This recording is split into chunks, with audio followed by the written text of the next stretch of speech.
Welcome to part 2 of Gamerz Station Indie Game news for this week. And of course, I'm your host, Steven SnakeYukin Lindsey. Gratuitous Space Battle reaches 500,000 battles and version 1.55 is released. Just released over a year ago, Gratuitous Space Battle has reached over 500,000 online battles. As well as that, there are over 40,000 uploaded player challenges and over 100,000 campaign battles. Version 1.55 of the game is also released, which, according to the developer, includes some fixes, performance improvements, and more. Super Soviet Missile Master. Being made by the behemoth, the guys we told you about in the previous video, there's a high expectance from them on console releases. But the first released game on the iOS is Super Soviet Missile Master. In fact, this game was in the Alien Hominid release for the console. Your goal is to simply guide a missile to a map of the USA. Be warned though, if your missile hits anything else, then you'll have to start that level over again. And you probably will several different times, because all people know, missiles can easily be destroyed by anything. Though, let the pondering begin now if this is meant to indoctrinate us to make us secret Russian spies. DogFighter update coming next month. The multiplayer-only dogfighting game, simply called DogFighter, is getting ready to launch a new free patch in the coming month. This patch is being called the Aces High Content Patch. It'll include a new level called Aces High, which is set above the Shambhalin Mountains around an airborne shipyard used for construction of Zeppelins. You'll also be getting 2 new ships to fly, the Angelfire and the Killer Bee. There are also plans for localization for German and Russian languages. A Valley Without Wind pre-alpha footage. A Valley Without Wind, an upcoming procedurally generated game that is set in a future after an ice age.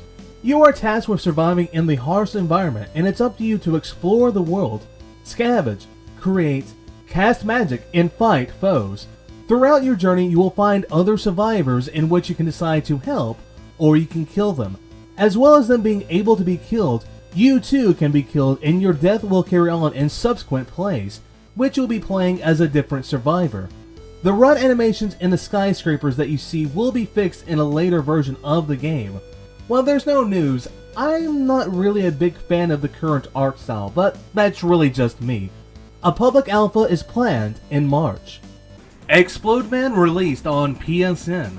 Not to be confused with Explodeman in any way. Explodeman is a game that is strongly inspired by classic Japanese SNES games. Like Explosion Man, the main way to deal with enemies is by using an explosive blast. However, unlike him, Explodeman can jump without needing to explode to do so. Explodeman also has a few tricks up his sleeves, which he'll need to get through all 12 levels and to defeat the Vortex forces. Explodeman is available now on PSN for $9.99. The Indie Dream. Origin Prelude, a sci-fi first-person shooter involving dinosaurs, continues to look more and more beautiful each and every time I see it.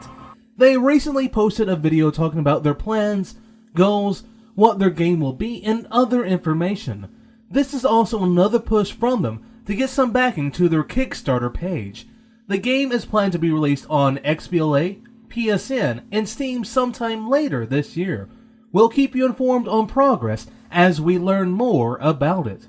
Cthulhu Saves the World Enhanced Version Suggestions. The board game has recently put up a blog post where everyone out there can make suggestions for their upcoming enhanced version, which will be coming out on the PC, and will also be coming out as a free update for the Xbox Live Indie Game Marketplace version. So if you played it and felt there could have been something added to make it better, or you think it would have been a nice addition, then write a comment on their blog. I am a little giddy that someone suggested bromides, or however you pronounce it, in a fashion similar to the Lunar series of games, though it probably won't be taken up. PlayStation blog Euro chats with That Game Company. PlayStation blog Euro recently had a brief chat with Robin and also Genova Chan from That Game Company over their upcoming PSN game, Journey. Not a lot was mentioned that hasn't been stated, but here's a brief summary. No news on the story of the game. Chat between players appears to be based around gestures, and there will be no voice or text chat. Controls will be minimal, and other players can have an impact on your own journey and on what you see. While interacting with people online via games isn't really what I find interesting, I'm still excited and looking forward to this game. GDC 2011 adds Super Meat Boy, Angry Birds, and Minecraft. Since our first part, I found out that there are a few additions to the GDC lineup. This includes a Super Meat Boy post-mortem, in which they talk about the development of features, mistakes made, how Microsoft didn't believe in it, how they love Steam, and their success. The Angry Birds talk will be about its success as one of the top app games, and how it has become a phenomenon. Lastly is Minecraft's creator, Notch, will be added to the Indie Quickfire Talk, which will feature other notable indie devs talking about their own design ideas. How many puzzles are in The Witness? The answer to that question is currently 222. There are plans to get the game up to over 400 puzzles, which I want to think is definitely a lot, even by puzzle game standards. I could be wrong. Several of these puzzles will be small and quick, but there will be some that won't be as quick or as small. Oh, and in case you don't know, the person behind The Witness is Jonathan Blow, the person behind Braid. Hoard demo released on PSN. While Hoard has been out on the PSN for a while, with all of its dragon controlling, roasting knights, and kidnapping of princesses, but it hasn't had a demo. Until now. So if you never ever heard of this game, or you have and weren't sure if you would like it or not, you can now try it before you decide to buy. Gravenaut HD.